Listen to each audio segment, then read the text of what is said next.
एक बार फिर से आपका स्वागत है PHP इजी सॉल्यूशंस चैनल पे। यहाँ हमने जावास्क्रिप्ट की प्लेलिस्ट शुरू की है, मतलब जावास्क्रिप्ट का ट्यूटोरियल शुरू किया हुआ है। तो लास्ट वीडियो में हमने देखा था कि जावास्क्रिप्ट किस तरीके से यूज़ करते हैं। तो मैं आपको एक बार फिर से ब्रीफ कर देता हूँ थोड़ा सा। हमने ये देखा था लास्ट टाइम कि जावास्क्रिप्ट जो हम यूज़ करते हैं वो या तो हम स्क्रिप्ट टैग यूज़ करते हैं बेसिकली HTML पेज पे। दूसरा ऑप्शन हम यूज़ करते हैं एक सेपरेट स्क्रिप्ट बना के, जैसे कि हमने प्रैक्टिकल भी किया था पिछली बार सेपरेट स्क्रिप्ट बना के। तो जो हम स्क्रिप्ट टैग यूज़ करते हैं वो हम बॉडी में भी लिख सकते हैं और वो हम हेड के अंदर भी लिख सकते हैं। दोनों ऑप्शन हमारे पास होते हैं लिखने के। तो आज हम डिस्कस करेंगे वेरिएबल्स के ऊपर कि वेरिएबल्स क्या होते हैं और कैसे वेरिएबल चलता है। फ्रेंड्स, इसमें हम जो एक्मा स्क्रिप्ट आई था 2015, उसके भी मीन्स जो मॉडर्न जावास्क्रिप्ट है उसके भी चीज़ें कवर करेंगे यहाँ पे। और जैसे जैसे चल रहा है वैसे वैसे साथ साथ में कवर करता जाऊँगा। तो फ्रेंड्स, चलिए एक नया फोल्डर बनाते हैं इसी के अंदर वेरिएबल के नाम का। हम एक फाइल बनाते हैं यहाँ पे।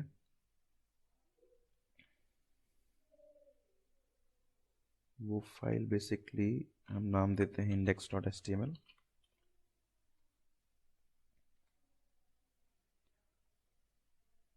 इसको मैं बंद कर देता हूँ।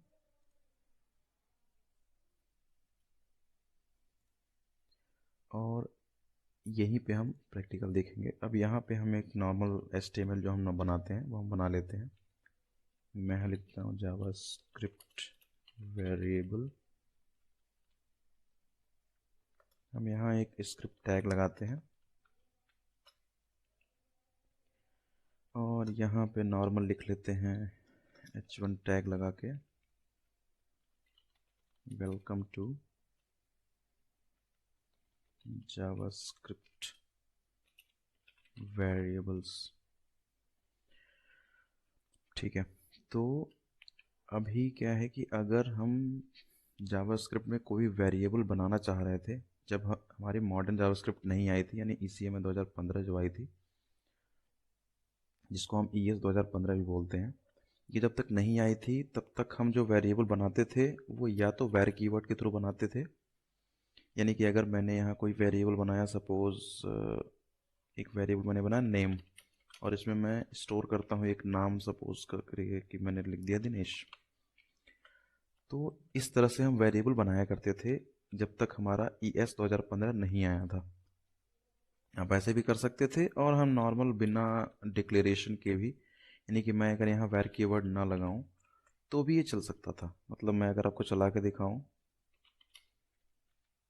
तो मैं इस नेम को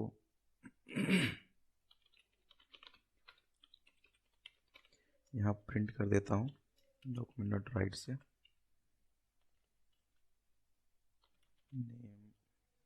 नेम इज,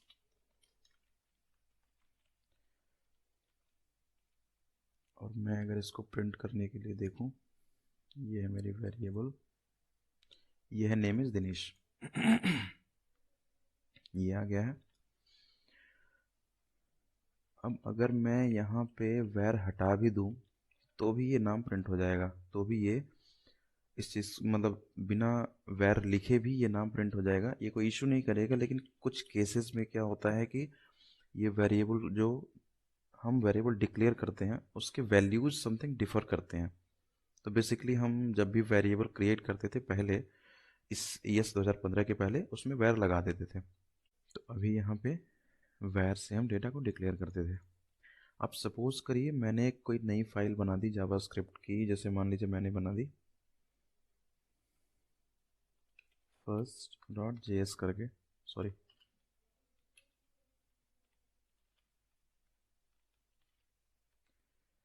एक एक्सटर्नल जावास्क्रिप्ट फाइल बनाई और मैंने क्या की, यहाँ पे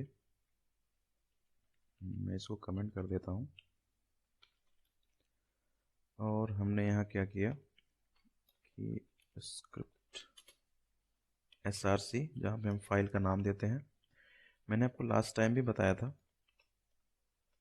कि अगर हम यहाँ पे किसी एक्सटर्नल फाइल का नाम देते हैं तो यहाँ पे हमें पाथ सही देना पड़ता है। अब मैंने पाथ इसलिए नहीं दिया है क्योंकि मेरी फाइल सेम लोकेशन पे अवेलेबल है जहाँ पे मेरा index.html है। अगर ये किसी फोल्डर के अंदर होता तो मुझे यहाँ वो पाथ देना पड़ता। जैसे मैं किसी फोल्डर के अंदर सपोज एक नया फोल्डर बना दूँ जावास्क्रिप्ट के नाम का, तो मुझे यहाँ जावास्क्रिप्ट लिखनी पड़ेगी और स्लैश लगाऊंगा, फिर मैं फाइल का नाम दे सकता हूँ। तो हम बात कर रहे थे कि अगर हम कोई एक वेरिएबल यहाँ डिक्लेयर करते हैं, मैं आपको दिखा देता हूँ। जैसे कि एक वेरिएबल हमने डिक्लेयर कर दिया a, जिसको हमने वैल्यू दे दी 10। हमने यहाँ एक वेरिएबल डिक्लेयर किया जिसका नाम है a और उसकी वैल्यू हमने दे दी 10। हम यहाँ इस 10a को प्रिंट करते हैं।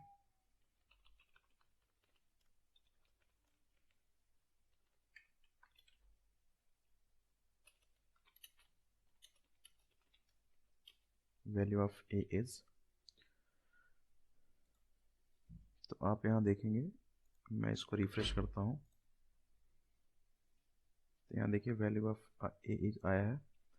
मैं यहाँ से एरर को ऑफ कर देता हूँ। यहाँ आया है वैल्यू ऑफ a इज 10। मैं बेसिकली इसको लिख देता हूँ डॉक्यूमेंट डॉट राइट पे।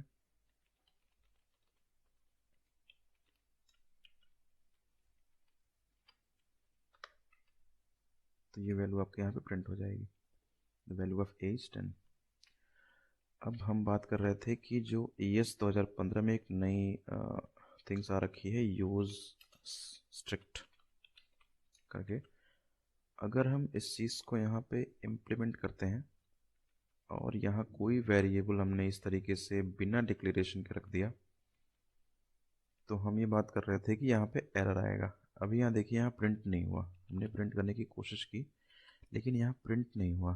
लेकिन एरर अगर यहाँ से आप देखो, ये है डेवलपर कंसोल, जहाँ पे भी हम यहाँ पे भी हम कोई कोड लिख सकते हैं जेएस का और रन करा सकते हैं। तो यहाँ पे एक ऑप्शन होता है, मैंने केवल इन्फॉर्मेशन ओपन कर रखी है, मैं एरर ओपन करता हूँ। आप यहाँ देख सकते हो, यहाँ पे एक एरर आ रखी है, ए इज़ नॉट डिफाइंड। ये कह रहा है कि ए डिफाइंड नहीं है, पहले आप इसको डिफाइन करो। फाइल का नाम है फर्स्ट जास जेएस लाइन नंबर 3। तो ये फर्स्ट जास जेएस लाइन नंबर 3 पे, तो हमें यहाँ पे डिफाइन करना पड़ेगा इसको। तो अगर मैं अब डिफाइन करूँगा तो ये एरर ख़त्म हो जाएगा। ये देखो वैल्यू प्रिंट हो गई और ये एरर यहाँ नहीं आ रहा। मैं इसको बंद कर देता हूँ, ये कुछ ब्राउज़र से रिलेटेड एरर आ रहा है।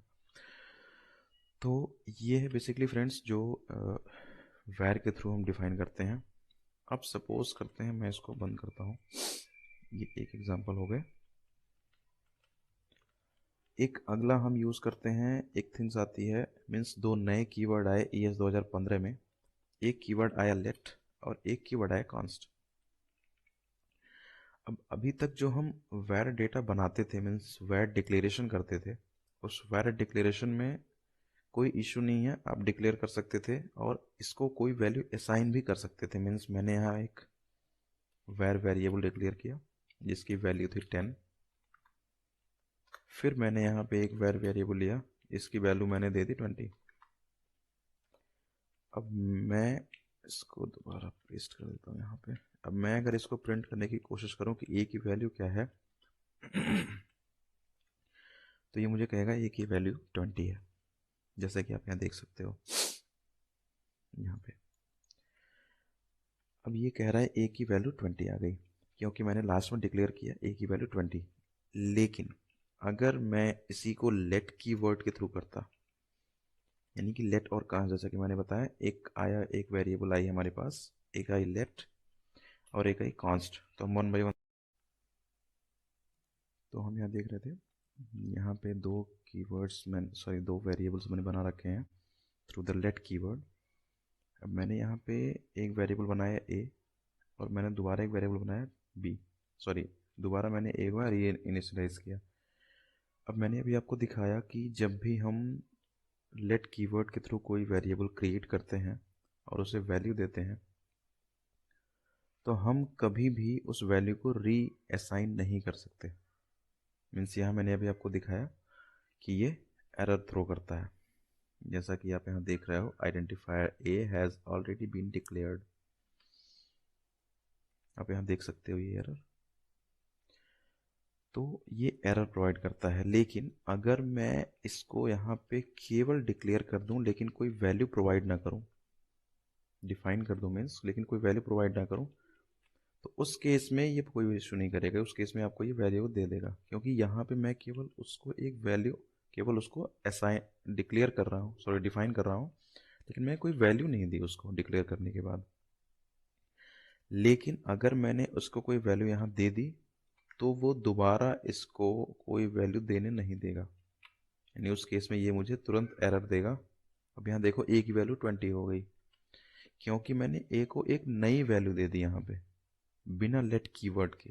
मीन्स मैंने एक बार यहाँ पे ए की वैल्यू को यहाँ डिफाइन किया, ए को मैंने दूसरी वैल्यू दे दी।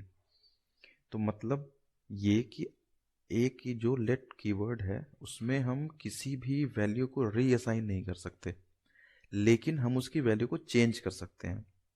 यानी अगर हम ये कहें कि अगर हमें कभी ऐसी वेरिएबल बनाने की नीड पड़े जो उसकी वैल्यू हमेशा चेंज हो सके जब मैं चाहूँ तब, तो उस केस में हमें वो वेरिएबल लेट के थ्रू क्रिएट करना चाहिए, तो ज़्यादा बेटर है। और आज के केस में वैसे हम लोग वैसे प्रोफेशनली जो प्रोग्रामर्स होते हैं वो वेर यूज़ नहीं कर रहे हैं, वो लेट ही यूज़ करते हैं। अब लेट के कुछ और एग्जांपल्स हम देखते हैं। हम इसको बंद कर देते हैं। अब लेट का एक और एग्जांपल है, जैसे लेट में क्या होता है कि हमारे पास जो स्कोपिंग होती है लेट की, वो ब्लॉक स्कोप होता है। मतलब अगर हम किसी करली ब्रेसेस के अंदर कोई वेरिएबल डिक्लेयर कर दें विद द लेट, तो उस वेरिएबल को हम बाहर एक्सेस नहीं कर सकते, आउटसाइड इस करली ब्रेसेस के हम उसको एक्सेस नहीं कर सकते। बट अगर आप वेयर से करते हो तो आप कर सकते हो। जैसे मैं यहाँ एक वेरिएबल डिक्लेयर करता हूँ वेयर के थ्रू, जिसका नाम है एज, और मैंने इसको दे दिया 18। अब मैं ये कहता हूँ कि अगर age is greater than or equal to 18, आप इसके बारे में परेशान मत होइए कि ये इफ़ कीवर्ड क्या है या कैसे चलता है, मैं आगे बताऊंगा, बट आप इसको देखिए एग्जांपल को। तो फ्रेंड्स यहाँ पे जब मैंने एक वेरिएबल डिक्लेयर किया एज 18, मैं ये कहता हूँ कि अगर एज की वैल्यू ग्रेटर देन 18 है, greater than or equal to 18 है, मीन्स मेरी एज की वैल्यू, एज वेरिएबल जो है यहाँ उसकी वैल्यू अगर 18 से बड़ी है या 18 के बराबर है, तो मैं यहाँ पे एक मैसेज लिखता हूँ। मैं इस मैसेज को वायर के थ्रू डिक्लेयर करता हूँ फिलहाल अभी, और मैं मैसेज देता हूँ यस, और मैंने यहाँ पे डॉक्यूमेंट डॉट राइट, यहाँ पे मैं प्रिंट करने के लिए लिखता हूँ, मैं यहाँ लिखता हूँ आर यू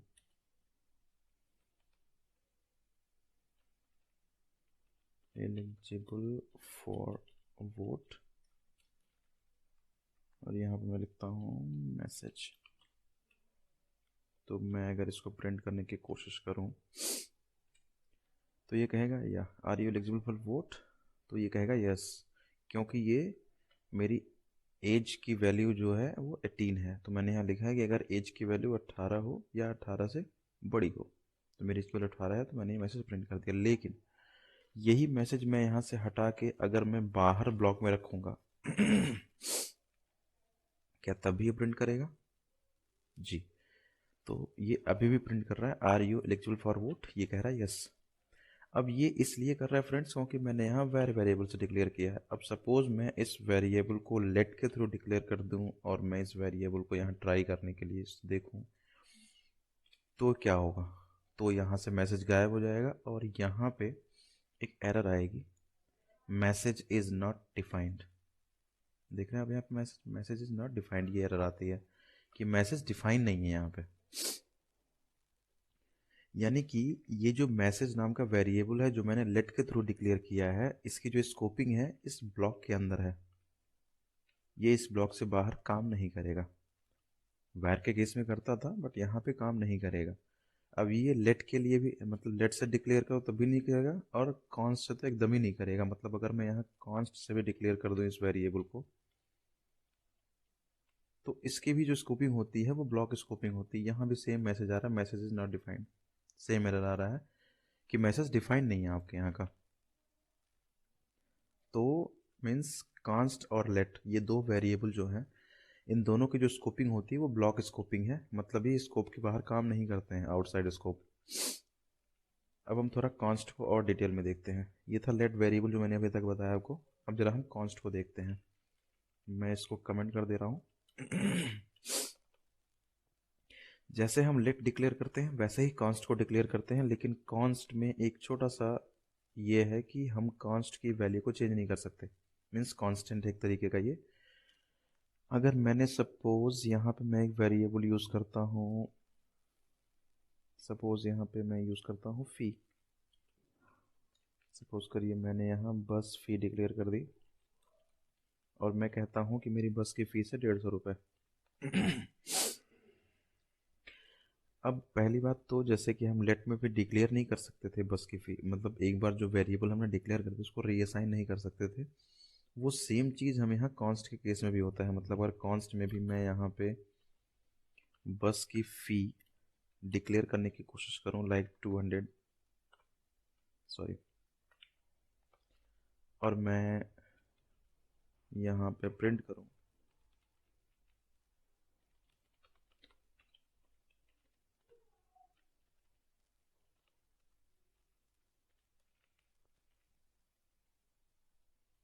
सॉरी राइट।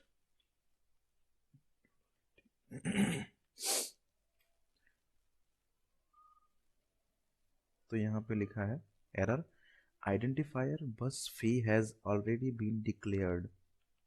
तो जैसा कि पहले एरर आता था कि हम लेट की वेरिएबल को दोबारा रीडिक्लेयर नहीं कर सकते, मीन्स रीअसाइन नहीं कर सकते, सॉरी रीडिक्लेयर नहीं, रीअसाइन नहीं कर सकते, दोबारा कोई अलग वैल्यू असाइन नहीं कर सकते सेम वेरिएबल को।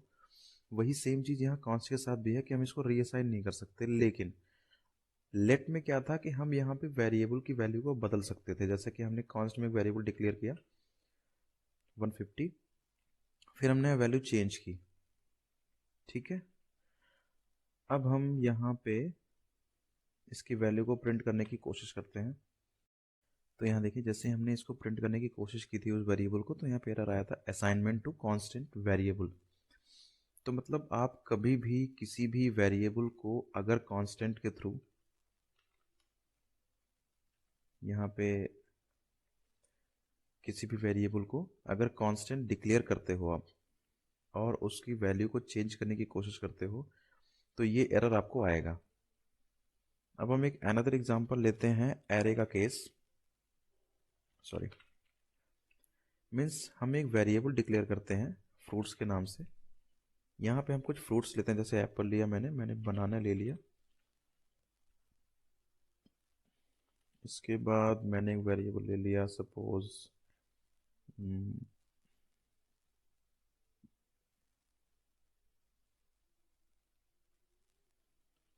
गुआवा ले लिया, चलिए।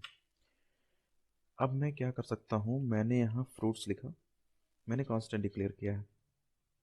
अब मैं क्या चाहता हूँ कि मैं जो बनाना है ना या गुआवा है सपोज, अब गुआवा को प्लेसिंग है सेकंड, तो मैं यहाँ पे गुआवा की वैल्यू को चेंज करना चाहता हूँ, गुआवा के प्लेस पे मैं ग्रेप्स लिखना चाहता हूँ। तो मैंने यहाँ पे डॉक्यूमेंट, सॉरी, डॉट राइट, और यहाँ पे फ्रूट्स को प्रिंट करते हैं।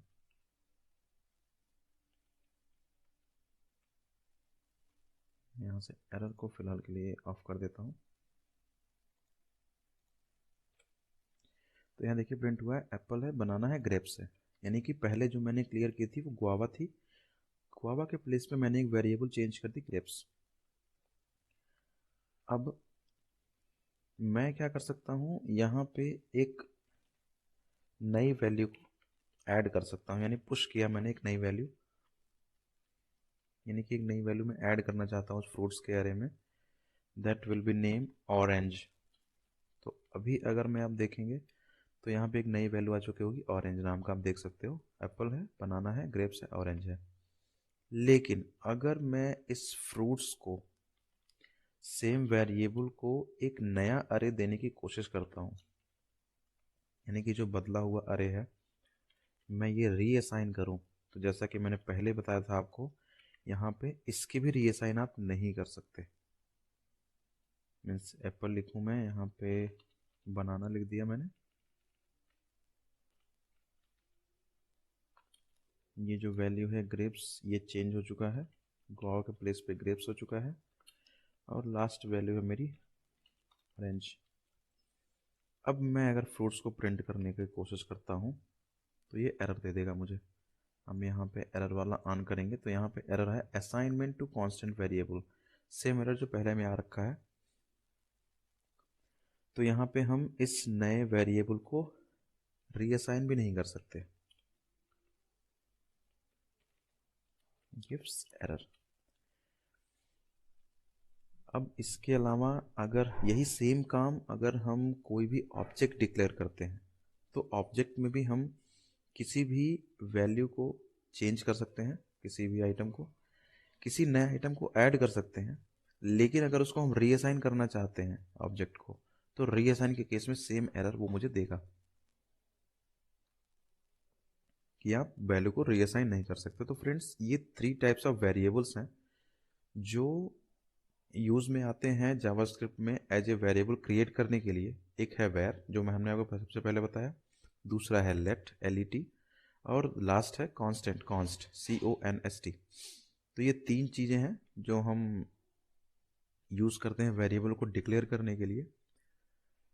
आप इन तीनों का प्रैक्टिकल आप यहाँ पे देख सकते हैं, मैंने आपको बाय एग्जांपल समझा दिया है। आपको कोई दिक्कत है तो आप इसके कमेंट बॉक्स में, इस वीडियो के कमेंट बॉक्स में मुझे लिख सकते हैं, मैं उसका कोशिश करूँगा कि उसका आंसर आपको दे सकूँ।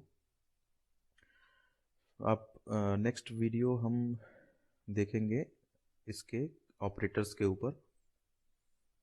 पहले वीडियो हमने देखी इंट्रोडक्शन, दूसरी आज थी वेरिएबल। अब इसके बाद हम आएगी जो वीडियो हमारी, उसमें आपको मैं बताऊंगा कि ऑपरेटर्स क्या होते हैं। तो फिर मिलते हैं आप जावास्क्रिप्ट के ऑपरेटर्स के लिए नए वीडियो में, तब तक के लिए बाय।